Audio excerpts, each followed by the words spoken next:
Assalamualaikum warahmatullahi wabarakatuh. Waalaikumsalam warahmatullahi wabarakatuh. Bismillahi walhamdulillah, wassalatu wassalamu ala sayyidina rasulillah, sayyidina wa maulana Muhammad ibn Abdullah wa ala alihi wa sahbihi wa mawalah. أما بعد سبحانك لا علم لنا إلا ما علمتنا إنك أنت العليم الحكيم لا حول ولا قوة إلا بالله العلي العظيم. Saudara-saudara kaum muslimin rahimakumullah, satu-satunya manusia yang dalam Al-Quran sudah mendapat jaminan ampun dari seluruh dosa yang pernah dikerjakan cuma Rasulullah orangnya. Quran yang menjanjikan liyaghfira lakallahu ma taqaddama min dzambika wa ma ta'akhkhar. Wahai Muhammad, dosamu yang dahulu, dosamu yang sekarang, dosamu yang akan datang kalau memang ada, seluruhnya sudah mendapat jaminan ampun dari Allah Subhanahu wa taala. Orang yang nyata-nyata sudah mendapat jaminan ampun dari segala dosa ini, ibadahnya luar biasa. Luar biasa bagaimana? Sejarah menceritakan beliau kalau sholat malam sampai bengkak kakinya karena rajin sujud. Aisyah menceritakan, satu malam selesai sholat isya saya akan tidur. Saya lihat suami saya sedang sholat, maka saya pun tidur. Tengah malam saya terbangun dari tidur, saya lihat suami saya masih sholat juga. Saya tidur lagi.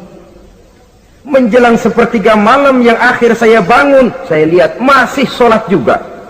Saya hampiri beliau.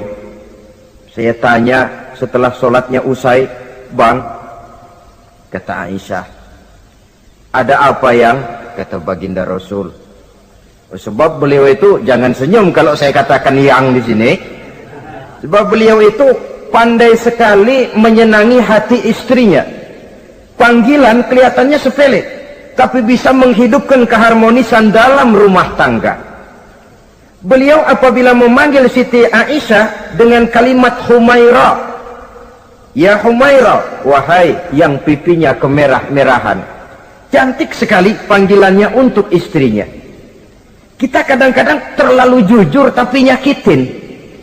Mentang-mentang bini hitam, kalau manggil bini hitam, sini lo. Jujur tapi nyakiti itu. Hadirin yang saya muliakan, baginda menjawab, "Ada apa ya? Abang ini kan dosanya sudah mendapat jaminan ampun dari Allah." "Iya, lalu gimana?" "Ya kalau ibadah jangan terlalu gitu-gitu bener, kenapa sih? Orang sudah dapat jaminan ampun itu kan mestinya tenang, aman. Ini malah seolah-olah beliau orang yang paling banyak mempunyai dosa. Tidak puas melaksanakan hanya sholat yang wajib ditambah dengan yang sunnah-sunnah. Tidak usah gitu-gitu bener lah bang, sudah dapat jaminan ampun ini." Terhadap usul istrinya ini, apa jawab beliau? Sederhana tapi melambangkan sikap jiwa yang luhur. Beliau menjawab, "Aisyah, afala uhibbu an akuna abdan syakura." Yang apa saya tidak senang kalau saya ini oleh Allah mendapat gelar abdan syakura, hamba yang pandai bersyukur, hamba yang tahu berterima kasih. Makin diampuni, makin banyak sujud saya, makin diampuni, makin banyak ibadah saya kepada Allah. Inilah prinsipnya. Saudara-saudara, oleh karena ibadahnya demikian rupa, Allah lalu dekat. Oleh karena Allah dekat, perjuangan beliau itu, walaupun Quraisy melakukan segala macam cara dan usaha, mengeluarkan segala daya dan dana, kemampuan dan kekuasaan, tidak pernah berhasil mematahkan, walaupun berhasil menekan perjuangan baginda Rasulullah sallallahu alaihi wasallam. Coba kalau kita buka sejarah, beliau itu kan mulai berjuang sendiri, yang dihadapi masyarakat yang keras, kasar, brutal. 14 abad yang lalu, semenanjung Arabia terkenal sebagai masyarakat yang jahiliyah, di mana maksiat dan munkarat merajalela. Sembahan adalah berhala. Anak perempuan lahir dibunuh hidup-hidup. Itu zaman dulu, zaman sekarang pun tidak jauh bedanya. Malah kalau zaman dulu dikubur hidup-hidup, sekarang sebelum lahir sudah dibunuh. Yang namanya abortus itu. Kadang-kadang aneh, kita mengadakan operasi bersih, dilarang buang sampah sembarangan. Kalau sudah buang sampah saja tidak boleh sembarangan, tahu-tahu zaman sekarang ini bayi dibuang di tempat sampah. Bukan lagi kertas, bukan lagi kardus, bayi dibuang di comberan. Kan lebih sadis sebenarnya dari jahiliyah 14 abad yang lalu. Judi di zaman dulu 14 abad yang lalu merajalela, menyentuh segala lapisan masyarakat. Di zaman sekarang pun judi tidak kurang hebatnya, cuma tentu dengan bahasa yang lain. Apalagi di zaman sekarang orang pandai menghaluskan bahasa, mensamarkan istilah. Judi disebut sumbangan umpamanya, sehingga orang lalu tidak terasa bermain judi, terasanya ikut nyumbang. Itu sekedar istilah yang merangsang orang sebenarnya. Masyarakat yang semacam ini yang dihadapi oleh baginda Rasul. Diangkat jadi Rasul umur 40 tahun lalu mulai berjuang. Mula-mula secara sembunyi dakwahnya itu. Dari pintu ke pintu, dari rumah ke rumah, dari orang ke orang. Hasilnya 3 tahun gerilya berdakwah, dapat pengikut tidak lebih 11 orang. Sudah tidak digaji, tidak dapat beras, hidup pun miskin. 3 tahun dakwah, dapat pengikut 11 orang. Ustadz mana zaman sekarang yang masih mau ngajar? Kalau 3 tahun buka pengajian, yang ngaji cuma 11, bubar. Kiai mana yang masih mau buka pondok? Kalau 3 tahun buka pesantren, santrinya cuma 11. Pemimpin mana yang masih mau kampanye? Kalau 3 tahun kampanye dapat pemilih cuma 11, bangkrut. Tapi tidak dengan Rasul. 3 tahun berlalu, turun perintah fasda bima tu'mar. Tidak usah berdakwah secara sembunyi, Muhammad sampaikan saja Islam secara terbuka. Mulailah beliau berdakwah secara terbuka, terang-terangan. Mula-mula Quraisy dikumpulkan dekat Ka'bah. Kumpulah Abu Jahal, Abu Lahab, Abu Sufyan dan gembong-gembong Quraisy. Di sana buat pertama kali secara terbuka baginda Rasul pidato. Tuan-tuan Quraisy, apakah tuan-tuan percaya kepada saya? Percaya. Kenapa? Karena Anda Muhammad sejak kecil belum pernah bohong. Baik. Jikalau memang tuan-tuan percaya kepada saya, maka mulai hari ini saya serukan kepada tuan-tuan, ankizu anfusakum minan nar. Jaga, pelihara, lindungi dan selamatkan diri tuan dari neraka. Tinggalkan segala macam berhala, jauhi Latta, Uzza, Manat dan Hubal. Sembah Allah Tuhan yang Esa, yang lam yalid walam yulad, yang tidak beranak dan tidak diperanakan. Ini dakwah pertama yang beliau sampaikan. Selesai beliau pidato, Abu Lahab interupsi, angkat tangan. Muhammad, ada apa paman? Alihaza jama'tana, cuma untuk dengar ocehan kayak begini kami dikumpulkan di sini. Tabban laka ya Muhammad. Kalau bahasa kasarnya, mau mampus kamu Muhammad. Nabi tidak jawab, Allah yang jawab. Tabbat yada abi lahabi wa tab, ma aghna anhu maluhu wa ma kasab. Bukan Muhammad yang celaka, Abu Lahab lah yang kelak akan menemui kecelakaan. Dakwah terus berlangsung. Ketika dakwah secara terbuka sudah dimulai, hambatan dan tantangan mulai datang. Sejak dari teror mental sampai kepada teror fisik. Dan puncaknya terjadi pada saat beliau berumur 53 tahun, di mana Quraisy mengadakan rapat di satu rumah yang disebut Darul Arqam. Kumpulah di situ dedengkot Quraisy. Siapa lagi kalau bukan Abu Jahal, Abu Lahab? Mereka rapat. rapat pleno lengkap. Setelah rapat dibuka, kata Abu Lahab kepada Abu Jahal, "Jahal, bagaimana ini Muhammad?" "Iya, bagaimana? Apalagi yang belum kita lakukan," kata Abu Jahal. "Kita fitnah sudah, kita caci maki tiap hari, kita lontari kotoran onta, sahabat-sahabatnya kita bantai, tapi mereka tetap tegar." "Iya," kata Abu Jahal, "dan sekarang ini sahabatnya sebagian berangsur-angsur sudah hijrah ke Madinah. Ini pertanda Islam akan berkembang di kota Madinah. Kalau nanti dia berhasil di Madinah lalu menyerbu ke Mekah, alamat habis kita gulung tikar." "Makanya," kata Abu Jahal. "Makanya apa?" "Makanya dari dulu juga saya bilang, kempesin aja itu." Jadi kalau bahasa okemnya kan begitu toh. "Bunuh saja Muhammad, bunuh." "Iya, soal bunuh sih gampang," kata Abu Lahab.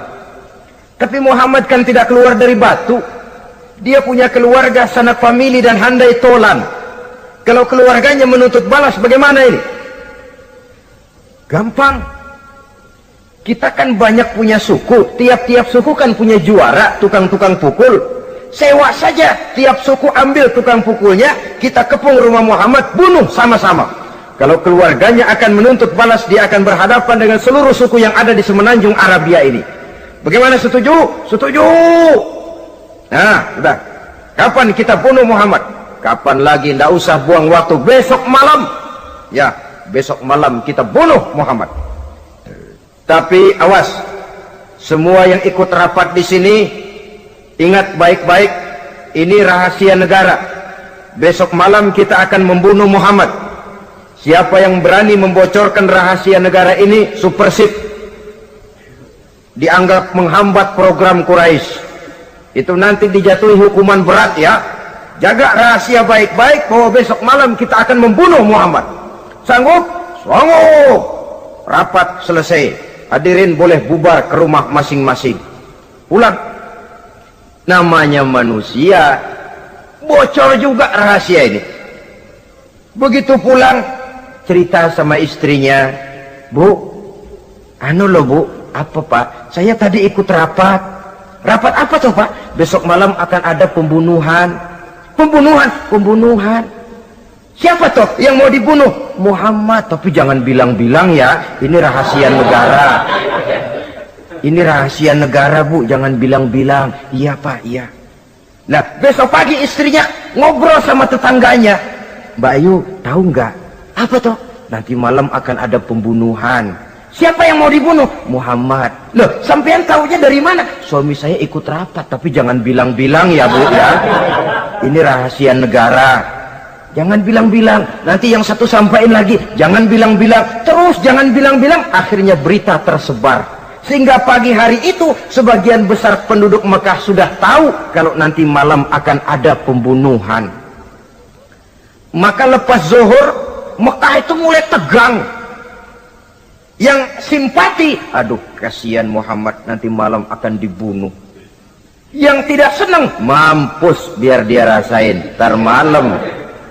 Saudara-saudara, begitu maghrib berbunyi sudah, udara mulai gelap, penduduk Mekah sudah kunci pintu seperti ada jam malam. Sepi, sesepi-sepinya. Tutup pintu, kunci, bukan tidur, ngintip dari dalam. Lepas jam 8 malam, makin tegang. Masing-masing penduduk ngintip dari pintunya. Sudah berangkat belum orang yang mau bunuh Muhammad? Sudah berangkat belum? Kira-kira jam 9 ini, tukang-tukang pukul lewat mau ngepung rumah Muhammad untuk membunuh beliau.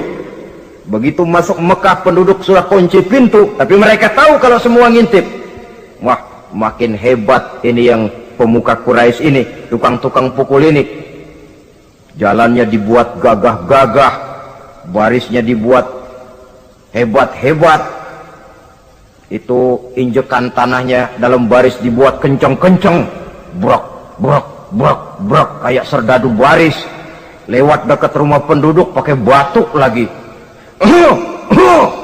yang dari dalam ngintip makin ciut. Wah, ini dia yang mau bunuh Muhammad ini. Sampai di rumah Nabi, dikepung rumah Nabi, di pagar betis.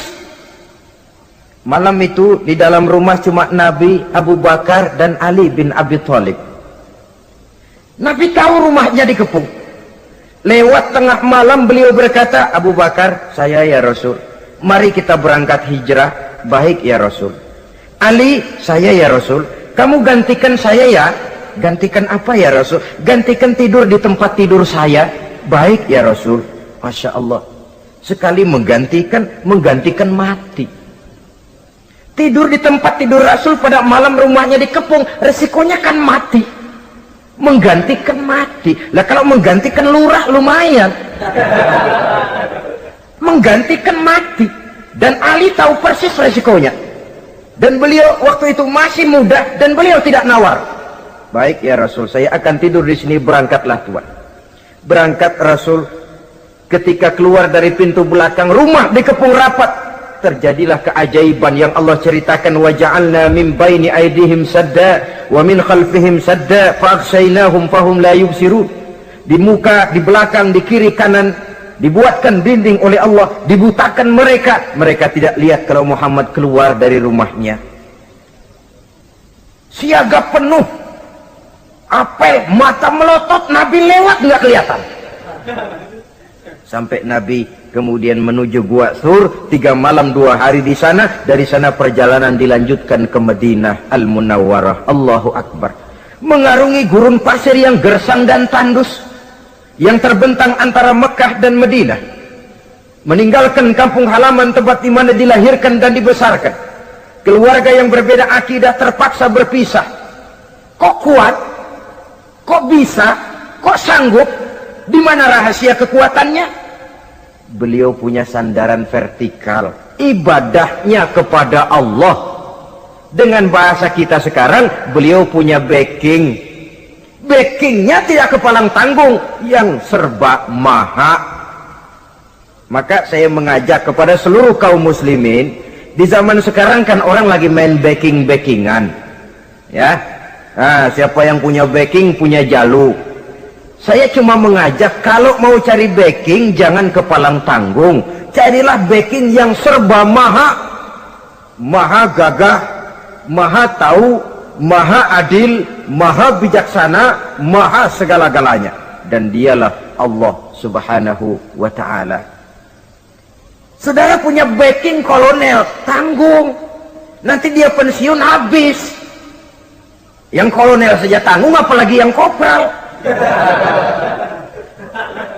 Kalau mau cari backing, carilah backing yang serba maha, Allah Azza wa Jalla. Caranya tentu dekat kepadanya. Untuk dekat kepadanya melalui jalur yang sudah diatur olehnya, melalui Rasulullah Sallallahu Alaihi Wasallam, yaitu solat, ibadah. Makin tinggi nilai ibadah, makin dekat kita dengannya. Makin dekat dengannya, makin banyak fasilitas yang akan diberikan untuk kita. Saudara pegawai negeri ingin cepat naik golongan, itu caranya 2. Pertama, jam kantor disiplin. Jam 7 masuk, jam 3 pulang. Kalau belum jam pulang, jangan pulang. Yang kedua, tambahan, di luar jam kantor sering-sering datang ke rumah kepala bagian. Apa malam minggu, apa hari minggu, apa bawa jeruk, apa pisang Ambon, kan begitu toh. Ini nanti kan kepala bagian kan nilai, karyawan saya yang satu ini jam kantornya disiplin, tambahan dia sering datang hari minggu di luar jam kantor bawa jeruk lagi. Ini mestinya belum naik, lah gua naikin dulu ke atas. Naik, saudara-saudara. Yang saya maksud apa? Itu zuhur, asar, maghrib, isya, subuh, jam kerja resmi itu, jam kantor. Lah, ada kunjungan di luar jam kantor, yang namanya tahajud, yang namanya hajat, yang namanya duha. Nanti kan Allah lihat, ini hambaku yang satu ini jam kantornya betul, zuhur, asar, maghrib, isya, subuhnya tepat. Tambahan di luar jam kantor, dia sering menghadap kepadaku. Nah, hambaku ini aku angkat kau maqamam mahmuda, ke satu tempat yang terpuji. Kalau Allah yang ngangkat, satu negara orang mau rendahkan kita, kita akan tetap tinggi. Kalau Allah mau rendahkan, satu negara mau angkat kita, kalau memang dasar mesti nyungsap ke bawah. Inilah perlunya sandaran vertikal. Inilah perlunya kita mempunyai backing hanya kepada Allah. Pada waktunya orang akan sampai ke titik jenuh. Dalam kesunyian orang sering mempertanyakan eksistensi diri, mulai mempertanyakan hakikat keberadaannya di tengah kesibukan bisnisnya, di tengah kesibukan kerja dari rapat ke rapat, dari kantor ke kantor, dari tender ke tender. Orang akan sampai kepada titik jenuh. Dikala itu dia memerlukan ketenangan, dikala itu dia memerlukan kedamaian, dikala itu dia mencari eksistensi diri. Sebenarnya hidup ini mau apa sih? Cuma sekedar menjalani hal-hal yang rutin saja, pergi pagi pulang sore, peras keringat banting tulang, atau ada tujuan yang lebih luhur daripada sekedar ini? Dikala itulah dia mulai mencari jalur untuk mendekatkan diri kepada Sang Pencipta. Dan tidak bisa ingin dekat dengan Allah, saudara, pakai aturan sendiri. Ingin dekat dengan gubernur harus ikut aturan yang ditetapkan oleh protokolnya gubernur. Ingin dekat dengan presiden, ya ikut jalur yang sudah disusun oleh protokolnya presiden. Ingin dekat dengan Allah, ya ikut jalur yang sudah diatur oleh Allah melalui Rasulnya. Apa itu? Ya diantaranya sholat, puasa, dan ketentuan-ketentuan ibadah yang lain. Tidak bisa dengan prinsip, yang penting kan hati baik, berjiwa bersih, akhlak luhur, tidak usah sholat kalau hati baik sudah dekat dengan Allah. Oh, alangkah enaknya kalau begitu. Kalau dengan itu bisa dekat dengan Allah, rasanya Nabi Muhammad yang paling dulu berhenti sembahyang. Kenapa? Beliau orang yang hatinya paling baik. Beliau orang yang budinya paling luhur. Kalau budi luhur dan hati baik sudah menjamin untuk dekat dengan Allah, Nabi dulu berhenti sholat. Nyatanya tidak. Beliau orang yang berbudi luhur, berakhlak baik, entoh ibadahnya demikian rupa. Dan beliau adalah standar untuk kita jadikan contoh dalam mengamalkan ajaran-ajaran agama di kehidupan kita ini. Saudara, itu tadi sepertiga waktu beliau untuk ibadah, untuk Allah. Sepertiga yang kedua dari waktu beliau adalah untuk tugas. Dalam hal ini, sebagai seorang Rasul, menyampaikan risalah Islam berhadapan dengan umat. Yang jadi soal ialah, apa modal utama beliau di dalam melaksanakan tugas? Dan ini nanti sebagai cerminan buat kita. Modal utamanya pertama adalah keteladanan, dan yang kedua adalah akhlak. Sekarang ini kita hampir nyaris mengalami berbagai macam krisis. Yang paling santer kita dengar adalah krisis wibawa. Ada pak guru dicegat muridnya di jalanan, dipukulin karena nggak naik kelas katanya. Nampaknya guru nggak lagi berwibawa. Di satu pihak mungkin karena si guru tidak bisa digugu dan ditiru, di lain pihak juga murid tidak lagi mengenal arti rasa hormat kepada pak guru.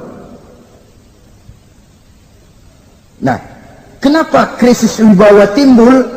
Karena tidak ada keteladanan. Adapun Rasul, wibawa beliau timbul di tengah umat karena keteladanan ini. Apapun yang beliau ajarkan kepada umat, beliau adalah pelaksana pertama. Dengan kata lain, satunya kata dan perbuatan. Ini yang sangat diperlukan di zaman kita sekarang. Bukan cuma sekedar simposium, muktamar, kongres, rapat besar dengan keputusan bertumpuk-tumpuk kertas di atas meja, tetapi tidak pernah terrealisir dalam kehidupan. Yang kita perlukan adalah satunya kata dan perbuatan, bahwa kalau itu yang diucapkan, itu yang diterapkan. Kalau itu yang diteorikan, itu yang dikerjakan. Keteladanan. Yang kedua, rahasia sukses beliau dalam melaksanakan tugas berhadapan dengan umat, akhlak. Beliau tidak menyampaikan Islam ini dengan kekerasan, tidak juga dengan bujuk rayu harta, tidak pula dengan menakut-nakuti orang. Belum pernah kita baca dalam sejarah beliau teriak-teriak, awas yang tidak masuk Islam dipecat jadi orang Arab. Tidak. Atau dengan bujuk rayu, ayo siapa masuk Islam super mie 2 bungkus? Tidak. Sebab kebenaran tidak bisa dipupuk dengan materi. Kebenaran adalah soal keyakinan, dan keyakinan adalah soal batin. Orang yang beragama karena tertarik kepada super mie, orang yang beragama karena tertarik kepada pakaian, kepada obat-obatan, nilai imannya dipupuk dengan materi. Dan usaha seperti itu sama saja dengan menegakkan benang basah. Dia percaya kepada sesuatu yang dia tidak mengerti. Dia yakin kepada sesuatu yang dia tidak tahu apa bentuk yang dia yakini itu. Alangkah malang dan kasihannya orang yang beragama seperti ini. Tidak demikian dengan Rasul. Islam ini adalah satu keyakinan. Keyakinan terhadap kebenaran hanya bisa ditegakkan dalam nurani manusia yang paling mendasar. Karena itu dia tidak bisa dipaksakan. Dan itu pula sebabnya Quran punya prinsip la ikraha fid din. Tidak ada paksaan dalam beragama. Mau Islam silahkan, tidak mau Islam silahkan. Allah tidak memaksa. Tapi ayat ini jangan disalah pakai. Tidak pernah sholat, ditanya orang, kamu kan Islam kok enggak sholat? La ikraha fid din dong. Salah pakai. Yang tidak ada paksaan dalam beragama itu untuk orang di luar Islam. Kepada tuan-tuan di luar Islam, la ikraha fid din, tidak ada paksaan masuk Islam. Tapi kalau sudah masuk ke dalam Islam, maka berlaku peraturan Islam. Contohnya begini saja, tidak ada paksaan masuk ke rumah saya. Itu toh. Mau masuk silahkan, tidak mau masuk tidak ada urusan. Tapi sekali saudara masuk ke rumah saya, saudara harus ikut tata tertib yang ada di dalam rumah saya. Kira-kira beragama itu begitu. Tidak ada paksaan masuk Islam. Tapi sekali saudara masuk Islam, maka berlaku peraturan Islam untuk kehidupan saudara. Jadi la ikraha fid din ini buat orang di luar garis. Allah tidak maksa-maksa orang mau masuk Islam, mau tidak, silahkan saja. Tapi ketika orang mendapat hidayah masuk ke dalam Islam, peraturan Islam berlaku dalam kehidupannya. Saudara hadirin kaum muslimin rahimakumullah, akhlak, mari kita lihat lebih jauh bagaimana sih akhlak beliau yang mulia itu. Allahu Akbar. Kalau orang berakhlak kepada teman itu sih biasa, tapi berakhlak kepada musuh ini yang luar biasa. Ini yang agaknya Allah saja memuji beliau, wa innaka la'ala khuluqin azim. Engkau Muhammad benar-benar berada di atas budi pekerti yang luhur dan terpuji. Kalau saya baik kepada orang yang memang baik kepada saya, logis toh, wajar, memang harusnya. Tapi berbuat baik kepada orang yang jahat terhadap saya, ini yang tidak setiap orang bisa. Nah, sebab itu saya tidak ingin menceritakan akhlak beliau kepada sahabat, namanya juga kepada sahabat. Saya akan kutip beberapa riwayat yang menceritakan bagaimana akhlak beliau kepada orang yang nyata-nyata memusuhinya. Berbagai riwayat menceritakan bagaimana beliau ketika di Taif dilontari orang dengan batu, yang melontari beliau malah mendapat doa, Allahumma hdi qaumi fa innahum la ya'lamun. Ya Allah, berikan hidayah, berikan petunjuk kepada yang mereka yang melontari saya dengan batu, karena mereka tidak tahu. Kalau saja mereka tahu, mereka tidak akan melontari saya dengan batu. Ya Allah, berikan hidayah kepada mereka. Padahal ketika itu malaikat Jibril menawarkan jasa, Muhammad, kalau kamu mau orang yang melontari kau dengan batu itu hancur, saat ini juga saya angkat Jabal Uhud, saya timpakan mereka biar mati semua. Mau Muhammad? Jangan Jibril, mereka tidak tahu. Kalau saja mereka tahu, mereka tidak akan melontari saya dengan batu. Lebih baik doakan mereka supaya mendapat hidayah dari Allah. Dalam kondisi kepepet, dilontari dengan batu, malaikat Jibril datang menawarkan jasa. Beliau lebih memilih mendoakan orang yang berbuat jahat itu. Ya Allah, bukan main. Umumnya kita kan kalau lagi kepepet ada yang nolongin, girang bener. Andai kata kita yang jadi nabi disambitin orang, datang malaikat Jibril nawarin, bagaimana sikat? Habisin aja dah.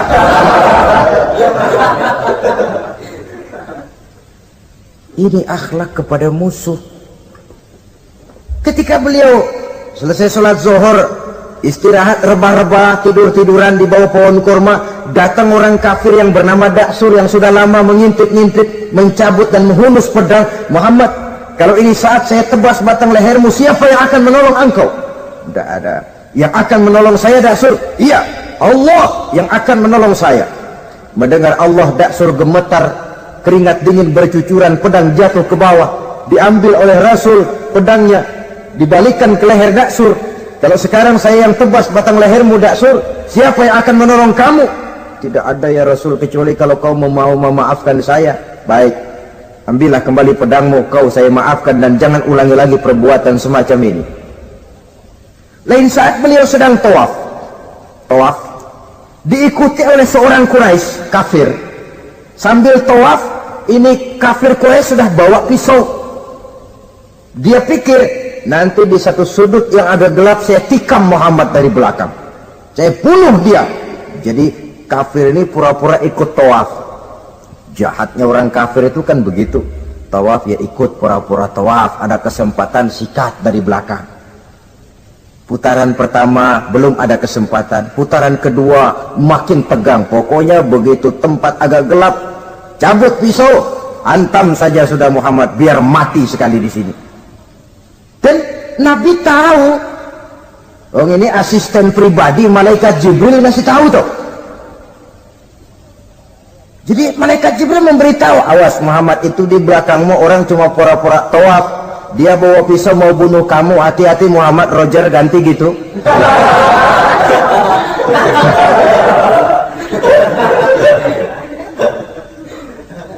Tahu persis beliau. Sampai di satu sudut yang gelap, si kafir ini mencabut pisau. Nabi nengok ke belakang, menoleh Nabi. Begitu menoleh, Quraisy ini kan ketangkep basah, bahasa Arabnya yumsak mablul katanya, ketangkep basah, grogi, salah tingkah, garuk nggak gatel, kasihan melihatnya sudah.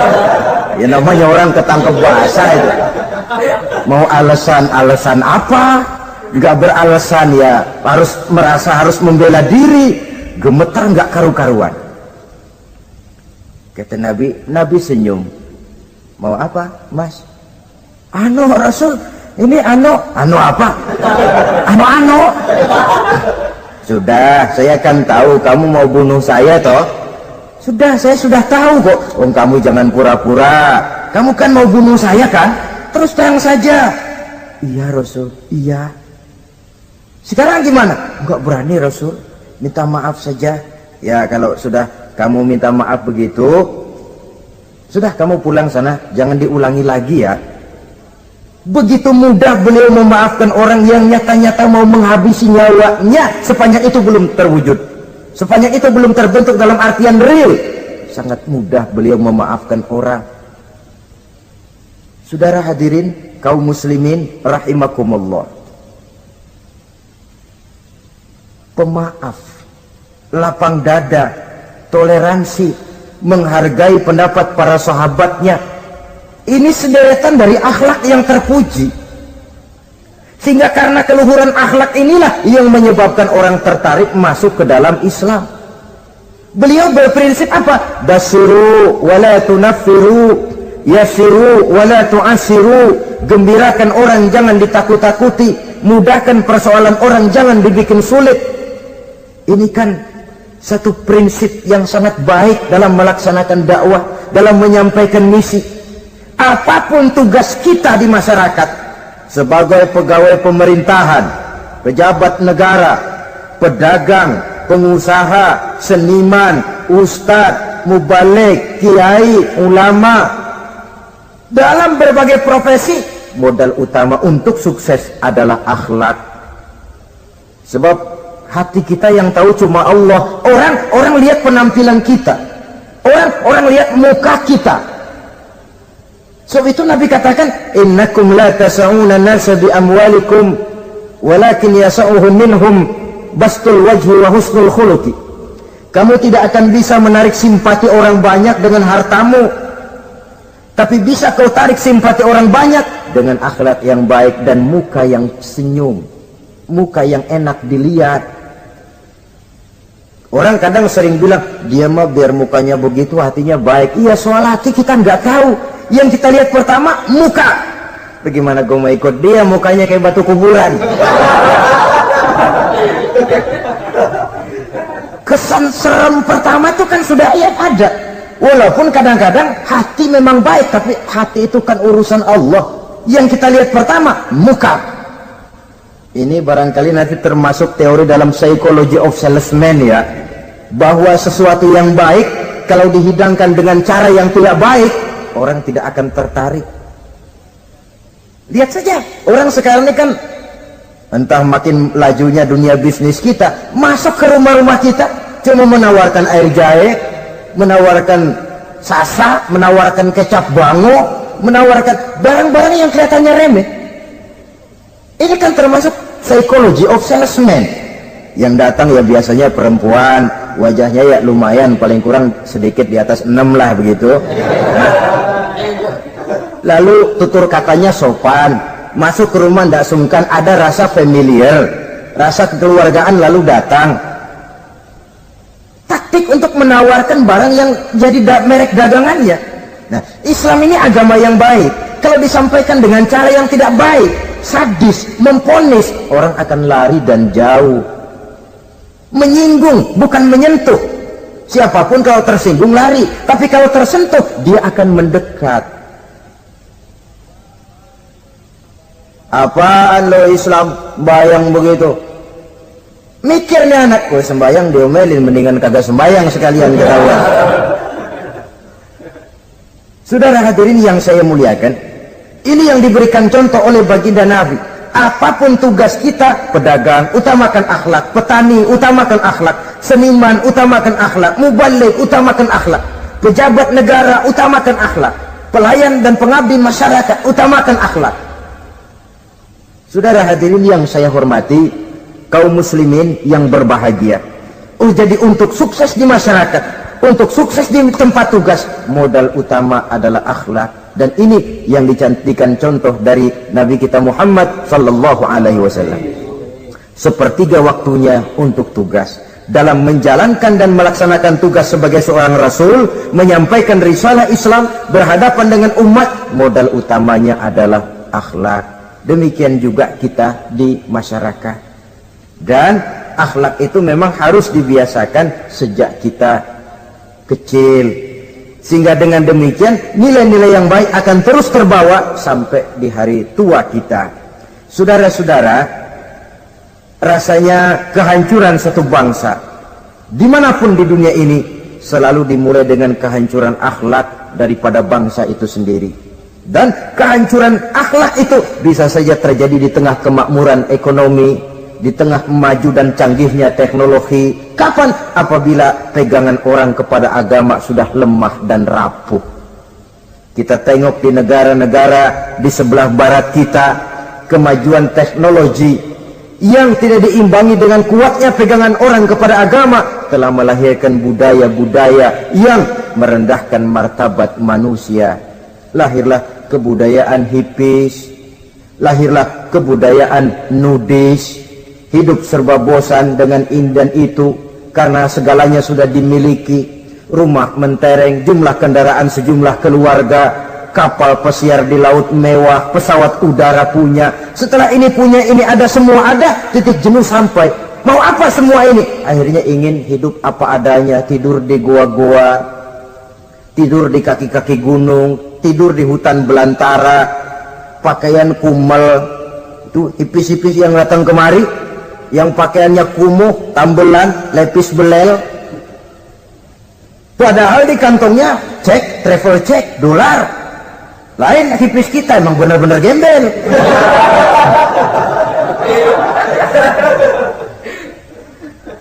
Merasa jenuh, merasa bosan.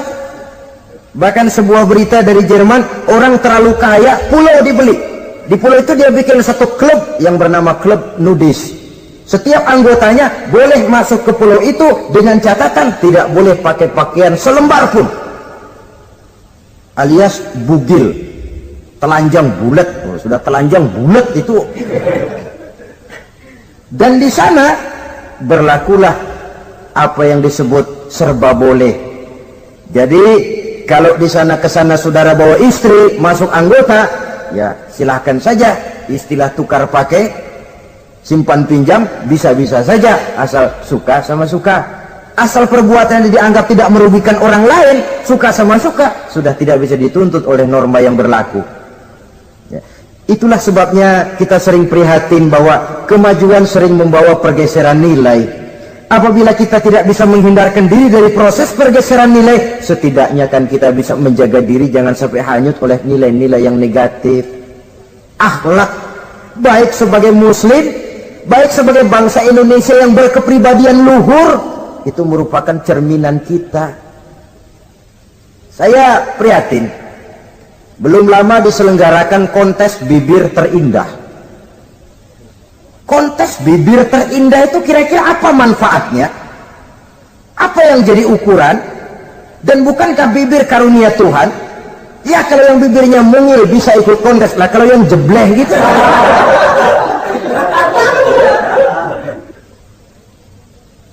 Kontes bibir terindah masih hangat dibicarakan orang, sudah muncul lagi kontes betis terindah. Nah kalau sudah bicara soal betis ini, kan yang terbayang oleh kita kira-kira ukurannya apa? Yang diukur itu apanya ya? Ya tentu betisnya itu. Nah paling celaka kalau betis-betis yang ikut itu nanti jadi milik panitia semua kan? Yang tidak usah kita mengukur dengan kacamata agama, dengan budaya kita sebagai bangsa Indonesia yang berfalsafahkan Pancasila, rasanya mendengarnya saja kok sudah tidak sah gitu loh, tidak pas untuk ukuran kita sebagai bangsa yang berfalsafahkan Pancasila. Saudara-saudara kaum muslimin rahimakumullah, ini yang saya maksud tadi, proses pergeseran nilai. Andai kata kita tidak bisa menghindarkan diri dari hal yang semacam itu, setidaknya kita bisa menjaga diri jangan sampai hanyut ditelan proses pergeseran nilai. Dan memelihara nilai-nilai akhlak ini dari hari ke hari memang tidak semakin ringan, bahkan akan semakin berat, karena tantangan yang kita hadapi juga akan semakin berat. Inilah sepertiga yang kedua dari waktu beliau untuk melaksanakan tugas. Jadi modal utama dalam melaksanakan tugas akhlak. Di antara nilai akhlak itu prinsip Nabi tadi, gembirakan orang, jangan ditakut-takuti, mudahkan urusan orang, jangan dibikin sulit. Sehingga kalau yang memang mudah lalu dipersulit, itu sudah mencerminkan akhlak yang tidak diajarkan oleh Rasulullah Sallallahu Alaihi Wasallam. Kemudian yang terakhir, sepertiga yang ketiga dari waktu beliau adalah untuk keluarga. Jadi tadi ada waktu untuk Allah, ibadah, ada waktu untuk tugas, dan yang ketiga ada waktu untuk keluarga. Bagaimana Rasul di tengah keluarganya? Anas bin Malik bercerita, saya 11 tahun membantu di rumah tangga Rasul. 11 tahun itu kan artinya 11 kali 360 hari kali 24 jam. Bukan waktu yang sebentar itu. Selama 11 tahun saya membantu di rumah tangga Rasul, kata Anas, belum pernah saya dengar kata-kata kasar, keras, membentak. 11 tahun saya membantu di rumah tangga beliau, belum pernah saya lihat ada piring terbang, ada bakyak melayang. Artinya apa? Cerminan dari ketentraman, keayeman, kedamaian rumah tangga beliau. Padahal rumah tangganya kecil, istrinya lebih dari satu, tapi aman, tentram, rukun. Kita kadang-kadang istri satu seminggu 7 hari, perang 6 hari. Cuma 1 hari gencatan senjata. Sudah hadirin, saudara kaum muslimin rahimakumullah, kalau beliau tidak menyenangi satu masakan, misalnya masakan istrinya, Tidak mencah-mencah, cuma kelihatan dari makannya barangkali tidak begitu banyak, tapi tidak pernah mencela apapun yang dimasak istrinya. Senang ya dimakan, tidak senang ya dimakan karena menghargai lelah jerih payahnya istri. Ini kelihatannya sepele, tapi dari sini keharmonisan rumah tangga itu bisa saja timbul. Bukankah seseorang hanya bisa sukses di tempat tugas? Jadi apapun dia, kalau berangkat dari ketentraman dan ketenangan di rumah tangga. Dan tidak ada orang bisa meraih sukses kalau dia berangkat dari rumah tangga yang berantakan. Itulah sebabnya ini sangat diperhatikan oleh baginda Rasul.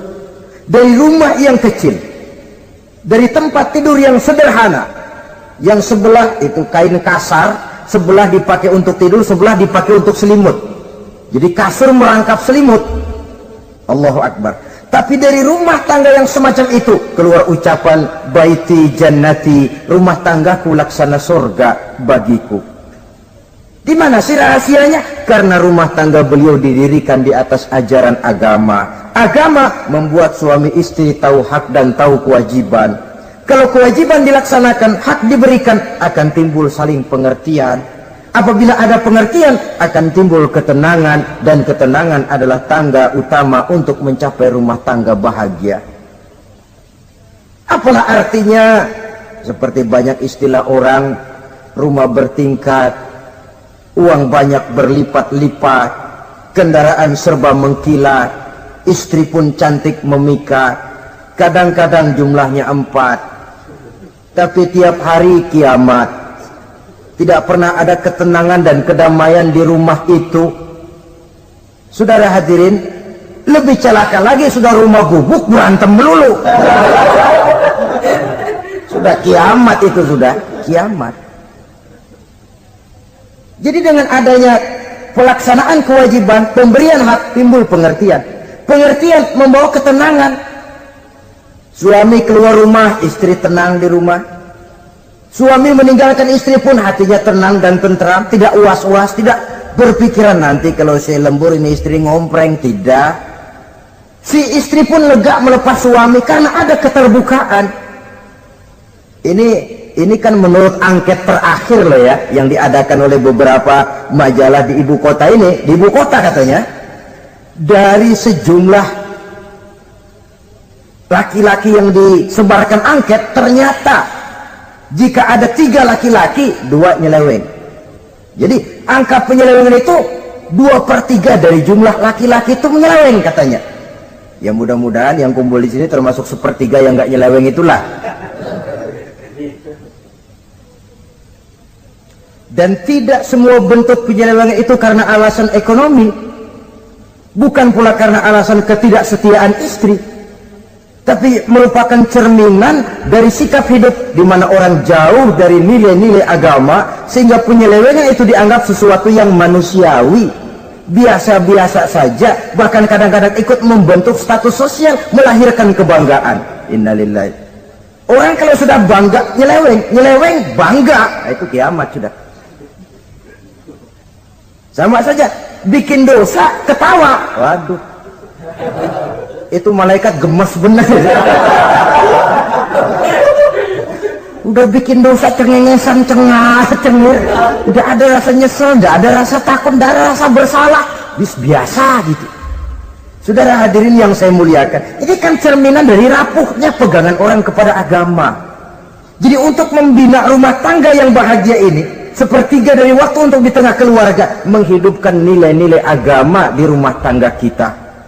Oleh karenanya, pada bagian akhir dari pertemuan yang singkat ini, saudara-saudara, saya mengajak, marilah pandai-pandai membagi dan mengatur waktu. Ada waktu untuk Allah, ada waktu untuk tugas, ada waktu untuk keluarga. Syukur kalau ada keseimbangan. Tapi kalau tidak, istilah usul fikih itu tatimul aham minal muhim, mendahulukan yang terpenting dari yang penting. Kalau ada 3 persoalan semuanya penting, tentu di antara 3 ini kan ada yang lebih penting, yang itulah yang dikerjakan lebih dulu. Dan ini tidak berarti bahwa penjatahan waktunya harus sama. untuk ibadah dalam sehari semalam sekian jam, untuk tugas sekian jam, untuk keluarga sekian jam. Tidak bisa kita targetkan begitu. Dan yang dimaksud di sini pun adanya pengaturan. Pengaturan tidak berarti bahwa harus sama waktunya, tidak. Kita melihat kepentingannya. Saudara hadirin, sama saja di zaman sekarang, kalau dengan pembangunan kita ingin menciptakan pemerataan di kalangan rakyat, itu tidak berarti bahwa rakyat Indonesia ini standar ekonomi harus sama semua, seperti yang dicita-citakan komunis. Tidak bisa. Menciptakan pemerataan artinya, kalau yang kaya bisa semakin kaya, kenapa yang miskin tidak bisa naik jadi sedikit kaya? Dan artinya menciptakan kesempatan kepada setiap penduduk Indonesia untuk merubah tahap dan taraf kehidupannya. Demikian juga adanya pengaturan waktu. Bukan berarti untuk Allah sekian jam, keluarga sekian jam, tugas sekian jam. Sebab jam-jam ini sulit kita jatahkan. Kadang-kadang tugas, kadang-kadang keluarga, kadang-kadang ibadah kita sedang gandrung. Yang penting ada keseimbangan dalam cara kita mengatur waktu itu. Nah, saudara-saudara, demikianlah pertemuan dan pembicaraan kita kali ini. Terima kasih atas segala perhatian. Mohon maaf atas segala kekurangan. Usikum wa nafsi bitaqwallah. Wassalamualaikum warahmatullahi wabarakatuh. Waalaikumsalam warahmatullahi wabarakatuh.